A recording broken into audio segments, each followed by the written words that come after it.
The first thing Ethan Walker noticed was the silence.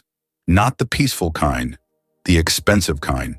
The kind that lives behind glass walls and marble floors, where footsteps echo too loudly and every breath feels like it needs permission. He stood just inside the revolving doors of Reed & Hamilton Private Bank, in the heart of downtown Chicago's financial loop, his hands clenched so tightly the worn envelope inside his jacket bent at the corners. His sneakers, 2 sizes too big, patched with duct tape, left faint squeaks against the polished marble. Each sound felt like an accusation. "I just want to check my balance," he whispered, rehearsing the words he'd practiced in his head for hours. 12 years old. That was all he was. 12, and already he understood that buildings like this weren't made for kids like him. Outside, the city was loud and unforgiving. Buses hissed, horns blared, wind cut through thin clothes. But inside the bank, the air was cold and perfumed, smelling faintly of polished wood, fresh flowers, and something else Ethan couldn't name. Money maybe, power, belonging. He didn't belong. He knew that the moment heads began to turn, men in tailored suits, women in dresses that probably cost more than the rent on his entire apartment. Their eyes slid over him, lingering just long enough to register the dirt on his face, the frayed sleeves of his hoodie, the way he stood like he was ready to run. "Can I help you?" a woman asked from behind a sleek reception desk. Her nameplate read Melissa Hart. Perfect hair, perfect smile, the kind of smile that didn't reach her eyes. Ethan swallowed. I need to check my balance." Her eyebrows lifted, just slightly, a practiced reaction. "This is a private banking institution," she said smoothly. "You may be looking for a retail branch. There's one several blocks south." "I have an account here," Ethan blurted out. The words came out louder than he meant. Desperate. Silence rippled between them. Melissa looked at him again, slower this time. The way people looked at something they couldn't quite place, something that didn't make sense in the space it occupied. "I have a card," Ethan added quickly. His fingers shook as he pulled the black card from the envelope. It had arrived 6 months ago. No explanation. Just his name embossed in silver letters. Ethan Walker. He'd been too afraid to use it. Afraid it was a mistake. Afraid it would get him in trouble. But yesterday, the landlord had taped another notice to their door. And last night, his 8-year-old sister Lily had asked in a small, careful voice, "Do we have dinner tonight?" So here he was. Melissa's expression shifted. Confusion replaced irritation. The logo on the card matched the bank's. "I see," she said slowly. "Please wait." She gestured toward a seating area, but Ethan barely noticed.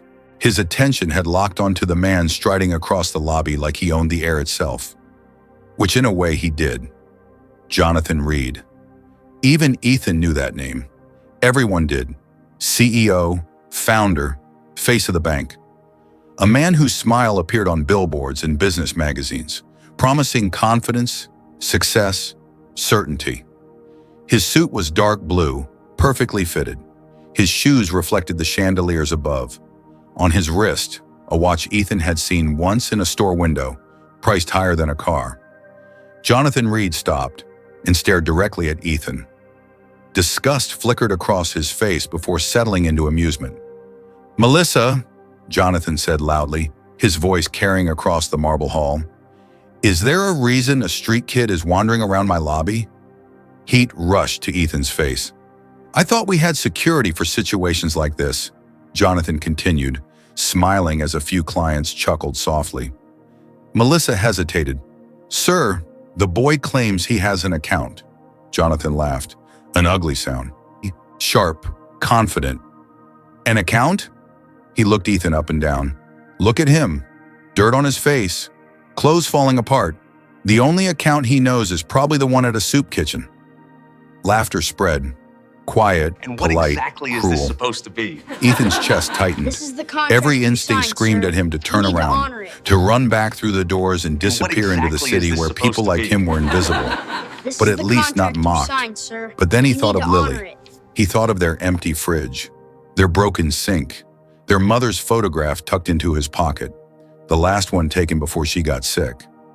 "I have a card," Ethan said again. His voice shook, but he stepped forward. Jonathan's smile faltered, just a little. "Security," Jonathan called out, then paused. His eyes narrowed, curiosity replacing irritation. Actually, wait. A different smile appeared, slower, predatory. This could be entertaining. He leaned back in his chair. Come here, kid. Let's see this account of yours. Every step felt like walking toward a cliff. Ethan stopped in front of the desk, the envelope heavy in his hand.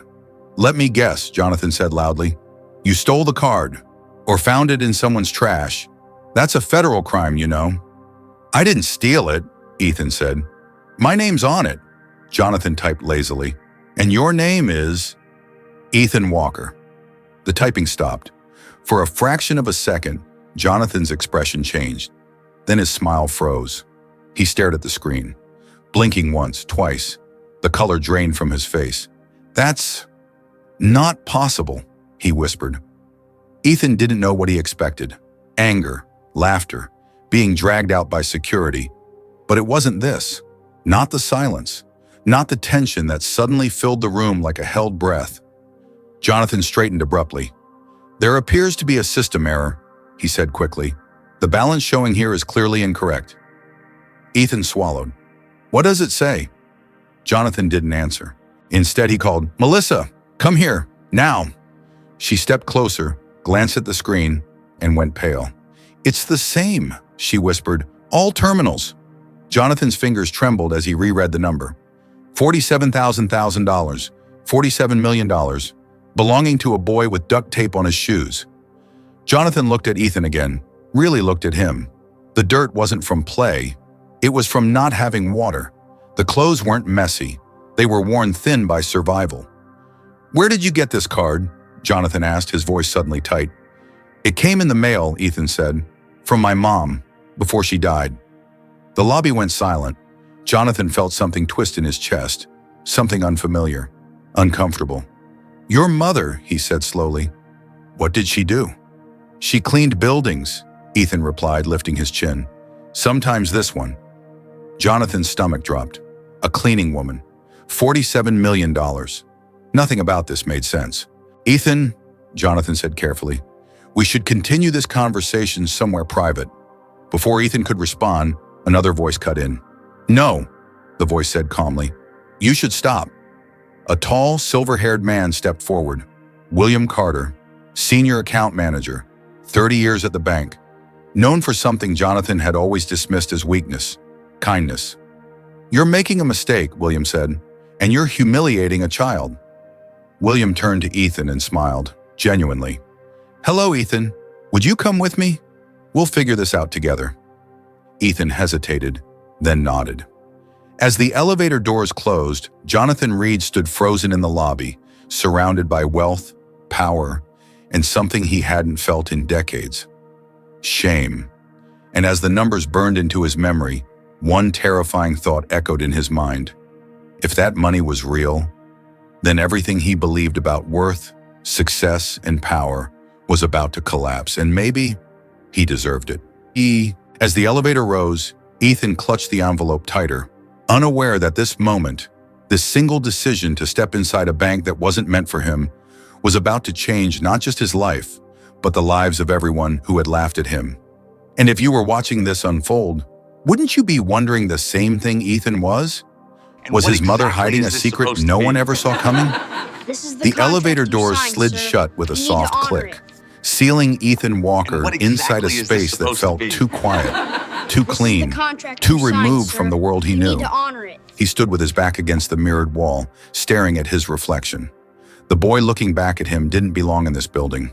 Dirt still smudged his cheek. His hoodie hung loose on his thin frame. His eyes were sharp with the kind of alertness children learn when they grow up too fast. Across from him, William Carter rested one hand lightly on the railing, his posture relaxed, unthreatening. You're safe here, William said gently, as if reading Ethan's thoughts. No one's going to embarrass you again. Ethan nodded, but his stomach stayed tight. He didn't trust elevators. Too many times they'd broken down in his building, trapping people between floors. Too many times promises had sounded comforting and turned out empty. The doors opened into a quiet executive level. Soft lighting, thick carpet that swallowed footsteps. A conference room waited at the end of the hall, its glass walls frosted for privacy. Inside, William poured Ethan a glass of water and slid it across the table. "Are you hungry?" The question hit harder than Ethan expected. His stomach answered first, growling loud in the quiet room. William smiled softly, not amused, not pitying. Understanding. "I'll have food sent up." When William returned, he sat across from Ethan and folded his hands. "Let's start slowly," he said. "I know today hasn't been easy, but I need you to tell me what you know. About the card, about your mom." Ethan stared at the tabletop. "I don't know much," he admitted. "The card came 6 months ago. There was a letter. She told me to use it only if I had no other choice." William's eyes softened. "And today was that day." Ethan nodded. "Lily was hungry. That was all it took. When the food arrived, Ethan ate like he hadn't eaten properly in days because he hadn't. William didn't rush him, didn't comment, just waited. When Ethan finished, William gently asked, "May I see the letter?" Ethan hesitated, then reached into his pocket and pulled out a folded piece of paper, creased and worn thin from being read again and again. He handed it over like it was fragile, like it might disappear. William read silently. As his eyes moved across the page, his face changed. Professional curiosity gave way to something heavier, something human. When he finished, he cleared his throat. "Ethan," he said quietly, "your mother was remarkable." Ethan swallowed. "Then why were we always broke?" William leaned forward. "Because the money wasn't for her. It was for you and Lily." He turned the tablet toward Ethan. 6 months ago, your mother opened a life insurance policy payout trust. She'd been paying into that policy for over 10 years. Small amounts, whatever she could spare. She structured it carefully with legal protections so no one could take advantage of it. Ethan stared at the numbers on the screen. They didn't feel real. "So, it's really ours?" "Yes," William said, "but not all at once. The trust releases a monthly allowance until you're older. Enough for housing, food, school, medical care. Enough to make sure you and your sister never have to worry about surviving again." Ethan's chest tightened, his vision blurred. "She knew she was dying," William continued gently, "and she didn't want fear to be the last thing she gave you. She wanted safety to be." For a long moment, Ethan couldn't speak. His mom, the woman who came home exhausted, who skipped meals, who smiled anyway, who said she was just tired, always tired. "She cleaned this building," William added softly. "Sometimes this very floor." Ethan thought of the lobby downstairs, the laughter, the way people looked through him like he wasn't real. Upstairs, the truth felt heavier than the money ever could. A sharp knock interrupted them. William's expression shifted. "Come in." Jonathan Reed stepped inside. The man who had laughed at Ethan now looked uncertain. What exactly is His confidence had cracks in it. This is the "I've contract reviewed the you signed, files," sir. William You need to said honor before it. Jonathan could speak. "Everything is What exactly legitimate." is this supposed to be? Jonathan nodded stiffly. This is the contract "I can you see that signed, now." Sir. You need to Silence honor stretched between them. Ethan didn't look at Jonathan. He focused on the letter in his hands. "I'm sorry," Jonathan said finally. The words sounded practiced, safe. Ethan looked up then. "Are you sorry because you were wrong, or because you were cruel?" The question landed hard. Jonathan inhaled. "Both," he admitted, "and I know that doesn't fix anything." Ethan studied him, searching for something honest. He didn't forgive him, not yet, but he nodded once. William stood. "What happens next is important," he said.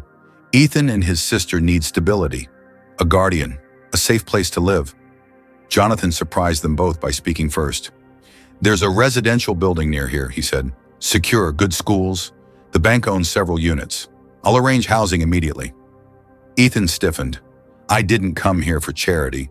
Jonathan met his eyes. "You came here to survive, and survival isn't charity."